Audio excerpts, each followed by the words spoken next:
Mirë se erdhe në botën ku askush nuk është i pafajshëm. Sekrete shqiptare, vendi ku rrëfimet më të thella, më të ndaluara dhe më të pathëna të shqiptarëve marrin zë. Na bëni subscribe për histori të ndryshme.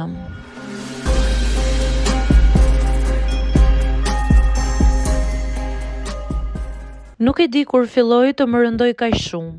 Ndoshta nuk ishte as ajo vetë, por fakti që nuk flisni më për gjëra që na shqetësonin.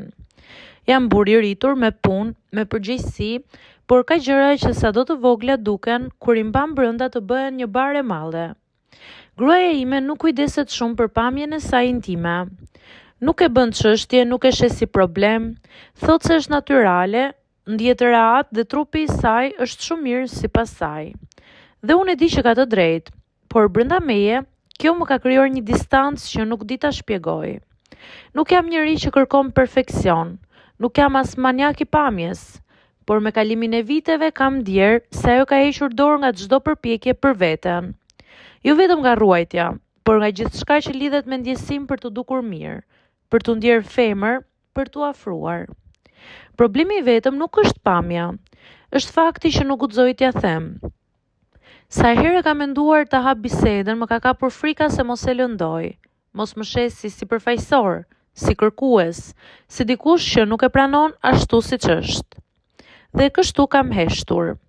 Heshtja u shndërrua në nervozizëm, nervozizmi në ftohtësi, ftohtësia në distancë. Fillova të shmanga frimin, jo sepse nuk e doja, por sepse ndihesha keq me veten që ndihesha ashtu. Një burr nuk duhet të ketë këto mendime, i thosha vetes. Duhet ta pranoj, duhet të heshtë. Por heshtja nuk e zgjidh një gjë. Një mbrëmje pas një debati për diçka krejt tjetër, e kuptova se ajo ndjente se unë po largohesha. Më pyeti drejt për drejt nëse më tërhiqte ende. Kjo pyetje më goditi. Nuk ishte e drejtë që ajo të vuante pa e ditur pse. I fola, jo për detaje, jo për trupin e saj si problem, por për ndjesinë time dhe për mungesën e kujdesit, për dëshirën që të dy të mos e lëm veten pas dore. I thash se nuk kërkoja ndryshim për mua, po për ne, që të mos bëheshim dy njerëz që jetojmë bashkë nga zakoni. Ajo u mërzit, u mbrojt, pastaj heshti. Disa ditë ishin të vështira, por më pas foli.